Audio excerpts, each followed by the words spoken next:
Hardening की प्रक्रिया करने में धातु पर हार्डनेस के गुणों का क्या प्रभाव पड़ता है?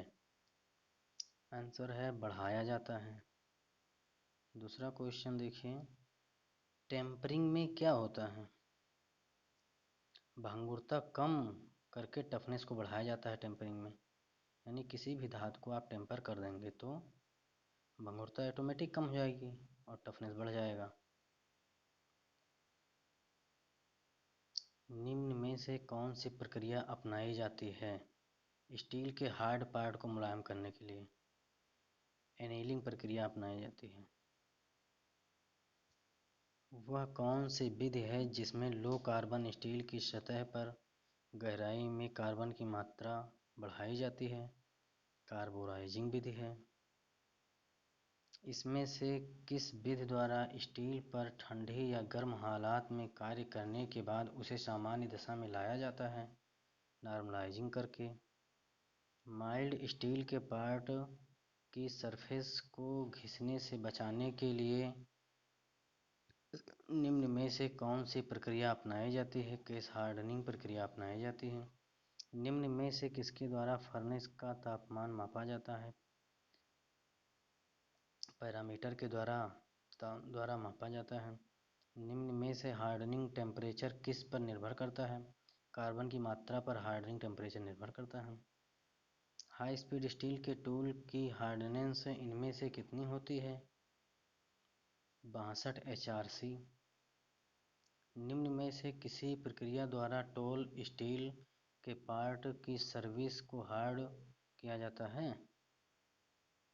सरफेस को हार्ड किया जाता है इंडक्शन हार्डनिंग करके। किसी पार्ट को ऑक्सी एसिटिलीन टार्च के लौ द्वारा गर्म किया जाता है तथा साथ में पानी का फव्वारा देकर पार्ट को ठंडा करते रहते हैं। यह प्रक्रिया की विधि में अपनाई जाती है। किस विधि में अपनाई जाती है? फ्लेम हार्डनिंग या फ्लेमिंग हार्डनिंग की प्रक्रिया विधि में। स्टील पीस एनीलिंग में क्या करना चाहिए? स्टील के पीस को फर्नेस में ही ठंडा होने देना चाहिए। किसी हार्ड स्पीड स्टील की हार्डनिंग के बाद फिर से 400 सेल्सियस सी से अधिक के ताप पर गर्म करके ठंडा करने से क्या प्रभाव पड़ता है? कठोरता बढ़ती है, इसे सेकेंडरी हार्डनिंग कहते हैं। इनमें से किस कारण बस कास्ट आयरन को स्ट्रेस रिलीजिंग करना आवश्यक माना जाता है? उसमें रेजिड्यूल स्ट्रेस होते हैं। ड्रिल की हार्डनिंग के लिए उसे गर्म करके तेल में किस अवस्था में क्वेचिंग की जानी चाहिए? लेटी अवस्था में क्वेचिंग करनी चाहिए। स्टील के कार्बन प्रतिशतता का प्रभाव निम्नलिखित में से किस पर नहीं पड़ता है? लोअर क्रिटिकल पॉइंट पर नहीं पड़ता है। निम्नलिखित में से किस उद्देश्य के लिए धातुओं का ऊष्मा उपचार किया जाता है? कुछ निश्चित गुण उत्पन्न करने के लिए किया जाता है। स्टील के इंटरनल स्ट्रक्चर को पुनः सुधारने के लिए किस विधि का प्रयोग किया जाता है? नॉर्मलाइजिंग विधि का प्रयोग किया जाता है। इस प्रक्रिया में स्टील के पार्ट को 730 सेल्सियस सी के थोड़ा ऊपर गर्म करने के पश्चात उसी ताप पर रखकर धीरे धीरे ठंडा किया जाता है। इस विधि को क्या कहते हैं? एनेलिंग प्रक्रिया कहते हैं। इनमें से किस कारण से ऊष्मा उपचार करने में स्टील का पार्ट क्रैक हो जाता है? इसे बहुत तेज़ी से ब्राइन में ठंडा किया जाता है, इसीलिए इसका पार्ट क्रैक हो जाता है। इनमें से किस उद्देश्य से स्टील की नॉर्मलाइजिंग की जाती है? अंदरूनी स्ट्रेस को दूर करना। निम्न में से किस स्टील की केस हार्डनिंग किया जाता है? Low carbon steel. स्टील को हार्ड करने के पश्चात एक और ऊष्मा उपचार प्रक्रिया करना चाहिए। करना क्या कहलाता है? टेम्परिंग कहलाता है। निम्न में से किस प्रक्रिया का प्रयोग स्टील की टफनेस बढ़ाने तथा भंगुरता को कम करने के लिए किया जाता है? क्या किया जाता है? टेम्परिंग किया जाता है। केस हार्डनिंग की वह विधि जिसमें गर्म स्टील पर अमोनिया गैस छोड़ा जाता है कहलाता है? नाइट्राइडिंग कहलाता है। एनीलिंग का सर्वश्रेष्ठ परिणाम पाने के लिए स्टील को किस अवस्था में ठंडा करना चाहिए? ताप की सप्लाई का स्विच ऑफ करके फर्नेस में ही धीरे धीरे ठंडा होने देना चाहिए। इनमें से किस ताप पर हार्ड स्पीड स्टील को टेम्पर किया जाता है? 500 सेंटीग्रेड से लेकर 600 तक।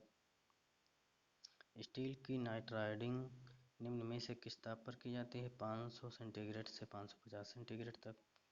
निम्नलिखित में से किस विधि में स्टील को फर्नेस में ही ठंडा होने के लिए छोड़ दिया जाता है? अनेलिंग विधि में। निम्न में से अनेलिंग का मुख्य उद्देश्य क्या है? मशीनेबिलिटी बढ़ाना।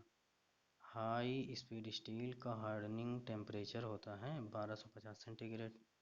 हार्डनिंग प्रोसेस में हाई स्पीड स्टील को गर्म करने के पश्चात किस माध्यम में ठंडा किया जाना चाहिए? तेल में। टफ कोर तथा डक्टाइल स्टील होता है, केस हार्डनिंग होता है। नॉर्मलाइजिंग प्रक्रिया में स्टील को किस माध्यम से ठंडा किया जाता है? कमरे के ताप पर ठंडा किया जाता है। निम्न में से किस प्रक्रिया द्वारा स्केल फ्री सतह का निर्माण होता है? Induction hardening. निम्न में से स्टील की नॉर्मलाइजिंग का मुख्य उद्देश्य है उत्पन्न स्ट्रेंथ को दूर करना। केस हार्डनिंग के लिए सबसे पहले कार्बोराइजिंग की जाती है, जिसका मतलब होता है सरफेस पर कार्बन की प्रतिशत मात्रा बढ़ाना। निम्न में से किसमें चुंबकीय का गुण सर्वाधिक होता है? फेराइट में चुंबकीय का गुण होता है। निम्न में से कौन सा स्ट्रक्चर नर्म और डक्टाइल होता है? फेराइट में। फेराइट और कार्बन रासायनिक मिश्रण होता है सीमेंटाइट का। स्टील में टफनेस बढ़ाने और ब्रिटलनेस कम करने वाली हीटिंग विधि को कहते हैं टेम्परिंग विधि कहते हैं। निम्न में से केस हार्डनिंग की विधि प्रक्रिया में स्टील पर अमोनिया गैस का प्रवाह करते हैं नाइट्राइडिंग। निम्नलिखित में से किस प्रक्रिया की दो विधि होती हैं? साइनाइडिंग तथा नाइट्राइडिंग। Case hardening. इनमें किस उद्देश्य के लिए टूल स्टील की किसी खास तापमान पर गर्म करने के बाद क्वैच करना जरूरी होता है? हार्डनिंग स्ट्रक्चर बनाने के लिए। बिना एलॉय वाले स्टील का हार्डनिंग के पश्चात किस कारण से होता है? पंच को तुरंत क्विच किया गया है। हार्डनिंग करने के बाद धातु हार्ड हो जाती है टेम्परिंग करने के बाद। निम्नलिखित में से किस विधि द्वारा माइल्ड स्टील के पार्ट को बाहरी सरफेस को हार्ड किया जाता है? Case hardening. इनमें से कौन सा स्ट्रक्चर हार्ड और ब्रिटल होता है? सीमेंटाइट। ऊष्मा उपचार विधि एनीलिंग क्यों की जाती है? सॉफ्टनेस बढ़ाने के लिए की जाती है।